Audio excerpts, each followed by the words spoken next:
الصلاۃ والسلام علیکہ یا سیدی یا رسول اللہ، الصلاۃ والسلام علیکہ یا سیدی یا حبیب اللہ۔ اس وقت ہم بیٹھے ہیں مسجد العمران میں۔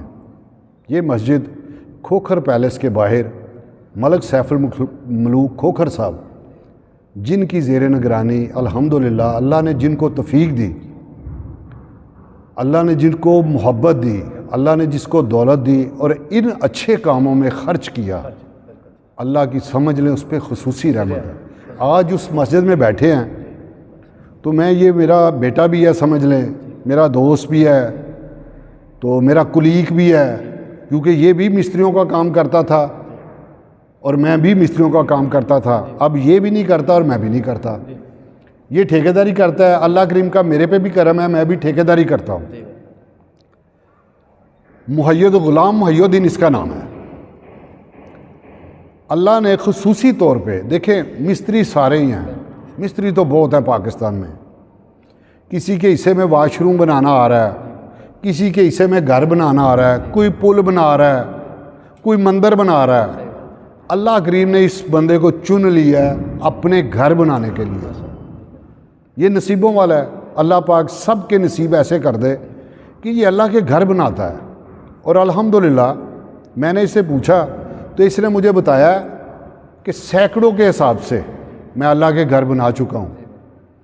اگر کسی نے کوئی کام کروانا ہو، خاص کر اللہ کے گھر کا، محبت والا ہے، محنت والا ہے، بہت ہی شفیق ہے، بڑا پیار کرنے والا ہے، اور کوشش کریں اس سے کام کروائے، آپ کو بھی مزہ آئے گا، اور انشاءاللہ اسے کام کرنے کا مزہ آتا ہے اور آپ کو کام کروانے کا مزہ آئے گا۔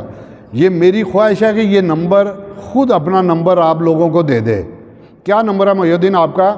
032219328893۔ ماشاءاللہ، تو آپ یہ نمبر لے لیں، کبھی بھی کوئی کام ہو مسجد کا تو الحمدللہ یہ بہت پیار والا ہے اور انشاءاللہ بڑا ہی خوبصورت کام کرتا ہے۔ میں اس سے بڑا متاثر ہوا ہوں، میں نے خود بھی کام کیا ہوا ہے، لیکن میں اس کی دنائی پہ، اس کے ہنر پہ بڑا متاثر ہوں الحمدللہ۔ اللہ پاک اسے مزید ترقی دے۔ تو میں محی الدین آپ کو ایک چھوٹا سا واقعہ سناتا ہوں۔ آپ کا میرا کوئی تعلق نہیں تھا، اسی مسجد میں بنا، اسی کی وجہ سے بنا، تو بات ہے نصیب کی۔ آج ہم نے کھانا بھی اکٹھے کھایا۔ تو میں آپ کو ایک چھوٹا سا مدینہ پاک کا واقعہ بتاتا ہوں کہ اللہ پاک نے اپنے اور اپنے پیارے محبوب کے در کے لیے بہت مرتبہ بلایا، شاید میں گن نہیں سکتا۔ جیسے آپ کہتے ہیں نا سینکڑوں کے حساب سے میں نے مسجدیں بنوائی، اللہ جانتا ہے میرے پہ بھی خصوصی رحمت ہے، سینکڑوں کے حساب سے اللہ پاک نے اپنے اور اپنے پیارے محبوب کے در کے لیے بلا لیا۔ تو میں ایک بڑا پیارا چھوٹا سا واقعہ، بڑا پیارا واقعہ، آقا کریم صلی اللہ علیہ وسلم کے قدمین میں بیٹھا ہوا تھا، تو ایک آدمی کھجوریں تقسیم کر رہا ہے۔ امبر کھجور، آپ نے نام سنا ہوگا، وہ بہت بڑی ہے، سب سے بڑی کھجور ہے جو اس کا نام ہے امبر کھجور۔ ایک تو کھجور بہت بڑی ہے، مزے کی بڑی ہے، اور اوپر سے اتنی خوبصورت پیکنگ اس کی ہوئی، اتنی خوبصورت پیکنگ، وہ تقسیم کر رہا ہے، ایک ایک کھجور پیک کی ہوئی ہے اور تقسیم کر رہا ہے۔ میرے پاس آیا تو اس نے مجھے ایک کھجور دی ہے، تو میرا دل کیا ہے کہ میں اس سے ایک کھجور اور مانگ لوں۔ میں نے مانگ لی ہے، میں نے کہا مجھے اور مل سکتی ہے؟ کہتے آقا کریم صلی اللہ علیہ وسلم کے قدمین میں بیٹھے کیوں نہیں مل سکتی؟ اس نے مجھے دوسری کھجور بھی دے دی۔ میرا ایک بیگ ہوتا ہے، اکثر جب مجھے اللہ پاک بلاتا ہے نا، وہ گل میں اکثر آپ نے دیکھا ہوگا عمرے والے حاجی وہ پہنے رکھتے ہیں، لوگ تو اتار دیتے ہیں نا، میں اللہ جانتا اتارتا نہیں۔ شاید میرے دوستوں کو بعض اوقات میرے اس بیگ سے پریشانی بھی آتی ہے، لیکن میں اسے فقیروں والا کاسا سمجھتا ہوں کہ مجھے جو چیز ملتی ہے نا آقا کریم صلی اللہ علیہ وسلم کے در پہ، میں اس پہ ڈال لیتا ہوں اور گھر آ کے نکال دیتا ہوں، کیونکہ وہ میرا کاسا ہے، اس میں جو ملتا ہے فقیروں کو جیسے ملتا ہے وہ ڈالتے جاتے ہیں نا، میں بھی اس کو ڈالتا رہتا ہوں اور گھر سے پہن کے جاتا ہوں اور گھر آ کے اتارتا ہوں۔ وہ کھجوریں محی الدین مجھے مل گئیں الحمدللہ، بڑی کھجوریں خوبصورت تھی، پیکنگ بڑی خوبصورت۔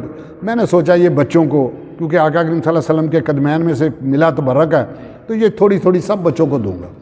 وہ ابھی میرے واپسی میں 23 دن باقی تھے، تو میں نے کھجوریں بیگ میں رکھ لی۔ الحمدللہ ایک ٹائم آیا جب واپسی کا ٹائم تھا، واپسی کا ٹائم آیا، سامان پیک کر رہا تھا، تو وہ میں نے اپنا کاسا جو بیگ، وہ میں نے اپنے بیگ میں پیک کر دیا، جو کہ میں نے کبھی نہیں کیا تھا آج تک، وہ میں نے ایسا نہیں کیا، لیکن پتہ نہیں کیا ہوا، مجھے خود سمجھ نہیں آئی، وہ میں نے اتارا ہے اور اس میں پیک کر دیا، اور اس کے اوپر پولیتھین وزن کیا ہے، پولیتھین چڑھا دیا ہے، چڑھا کے ایئرپورٹ پہ چلا گیا ہوں. جدہ ایئرپورٹ پہ پہنچا ہوں تو دل میں خیال آیا تیرا کاسا کدھر ہے, اس کو کیوں پیک کیا تو نے؟ اب سوچ رہا ہوں یار کیا کیا تو نے؟ وہ اپنا پہچان اپنا فقیروں والا کاسا کیوں پیک کر دیا؟ مجھے اب ٹینشن بنی ہوئی ہے. اب پیکنگ کھولنی بھی بڑی مشکل ہے کہ اب یار کھولوں گا تو ادھر 25-30 ریال لیتے ہیں پیک کرنے کے, وہ بھی دینے پڑیں گے, ٹائم بھی ضائع ہوگا, لیکن دل مطمئن نہیں ہو رہا.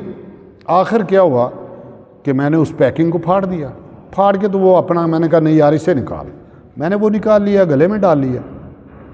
پیکنگ میں نے ادھر سے کروا لی. اب جب لاہور ایئرپورٹ پہ پہنچا ہوں تو سارا سامان اکٹھا کیا اور ٹرالی لے کے باہر جا رہا ہوں تو ایک صاحب آئے ہیں, FIA میں ملازم تھے, وہ صاحب میرے پاس آئے ہیں تو سلام کر کے مجھے کہنے لگے 2 کھجوریں مجھے دے دیں. میں بڑا پریشان ہوا کہ 2 کھجوریں دے دیں. بھی آیا میرے پاس, اس کو پتہ عمرے سے آیا, مجھے کہے کہ تھوڑا تبرک دے دے, تھوڑی کھجوریں دے دے. اس نے 2 کھجوریں کیوں کہا؟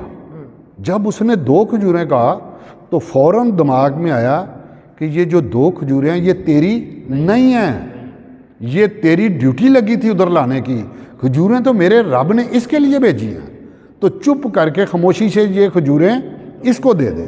اب میں سوچ رہا ہوں اور بار بار یہی آ رہا ہے کہ وہ بیگ میں نے پیک کر لیا, ادھر پھاڑ کے دوبارہ پیکنگ کی, گلے میں اگر وہ پیک ہی ہوتا تو کھجوریں شاید اس کے پاس نہ جاتی.